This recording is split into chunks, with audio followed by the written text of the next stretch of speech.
Olá, querido irmão, olá, querida irmã, que a graça e a paz do nosso Senhor e Salvador Jesus Cristo seja sobre a sua vida neste dia. É com muita alegria que eu venho mais uma vez dar continuidade à nossa série de devocionais sobre as pragas do Egito. Portanto, eu quero convidar você neste momento a pegar aí a sua Bíblia, a se preparar, a preparar o seu coração neste tempo para ouvir um pouco da palavra de Deus. Quero pedir você também para aproveitar, e compartilhar, curtir esse vídeo, para que outras pessoas possam ser alcançadas, abençoadas por esta palavra que o Senhor tem a nos ministrar neste dia. Amém? Vamos então meditar na palavra de Deus. Estamos falando sobre a sétima praga que atingiu o Egito, e eu quero convidar você, portanto, a abrir a sua Bíblia comigo em Êxodo, no capítulo 9. Nós vamos ler o texto para nossa reflexão, é do versículo 13 ao versículo 34, mas como o nosso tempo é curto, nós vamos realizar a leitura apenas do versículo 22 ao versículo 26.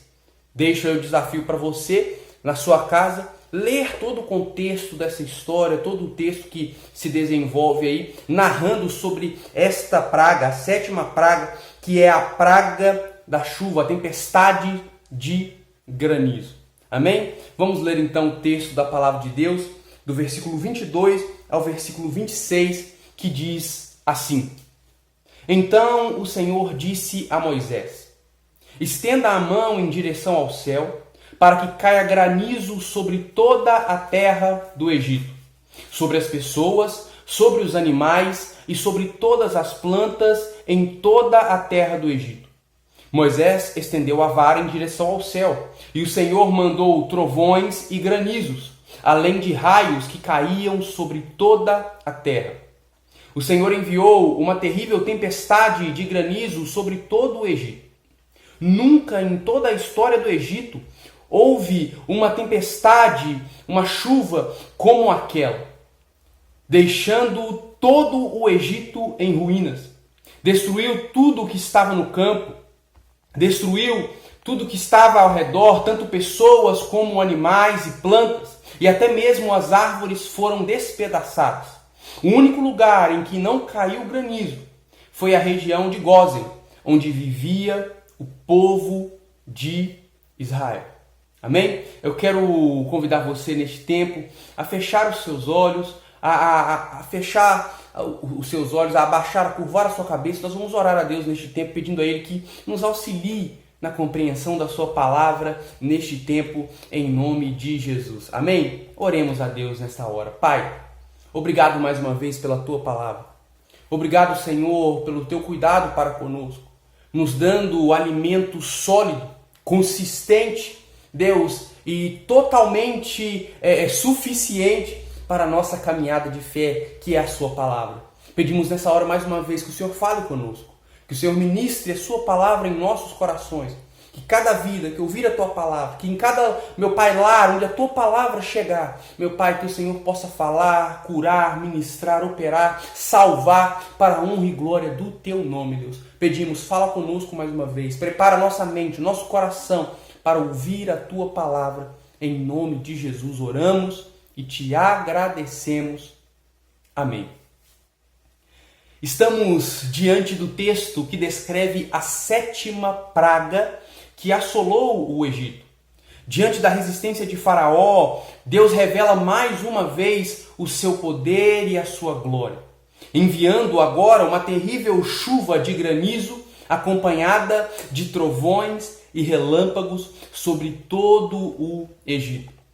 Mais uma vez o Senhor havia alertado e por mais uma vez Faraó e boa parte do seu povo taparam seus ouvidos e endureceram os seus corações e acabaram pagando um alto preço por suas decisões.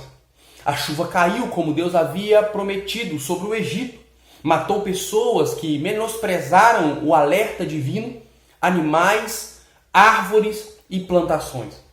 Além disso, assim como as outras pragas que nós já mencionamos aqui, o Senhor estava mais uma vez destronando as falsas divindades egípcias.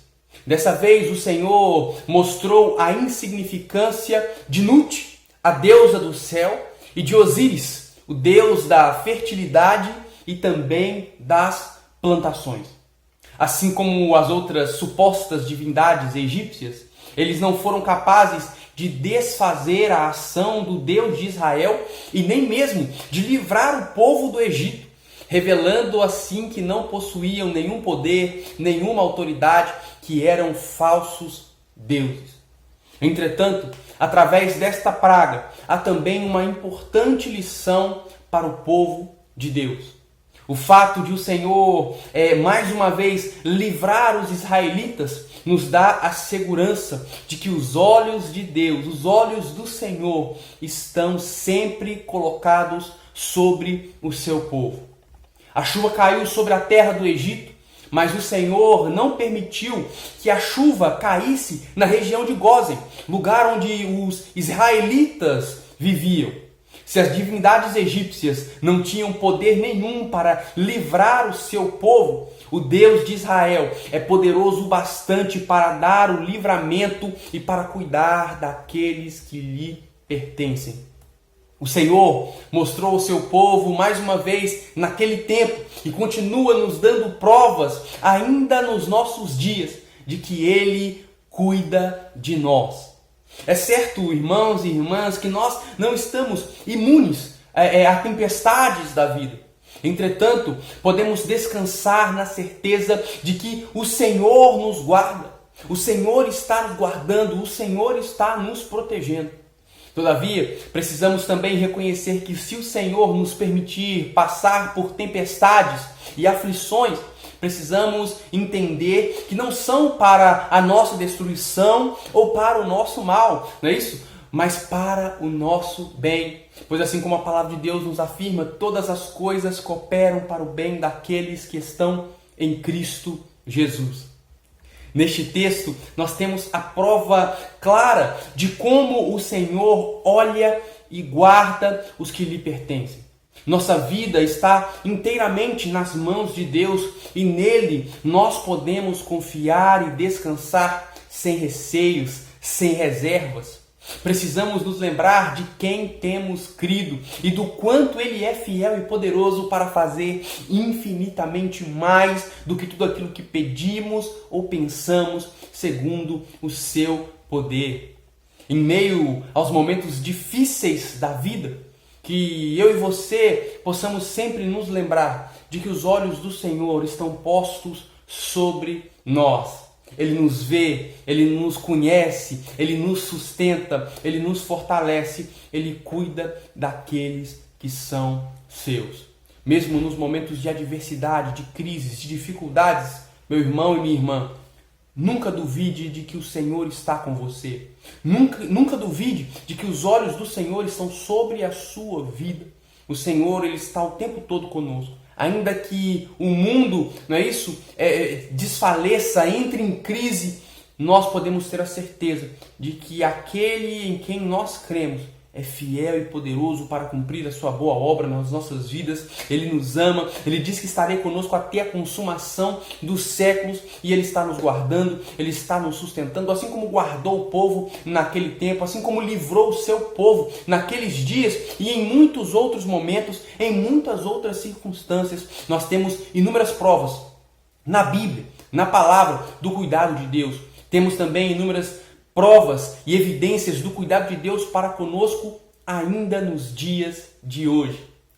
Por mais que a gente reconheça inúmeros livramentos de Deus, Ele ainda cuida de nós de uma forma que nós nem podemos imaginar. Que você descanse nessa palavra, que você creia nessa promessa do cuidado de Deus sobre a sua vida e sempre se lembre, os olhos do Senhor estão sobre nós. Um forte abraço, que Deus te abençoe e nós nos encontramos no nosso próximo devocional, se assim o nosso Deus nos permitir. Até lá!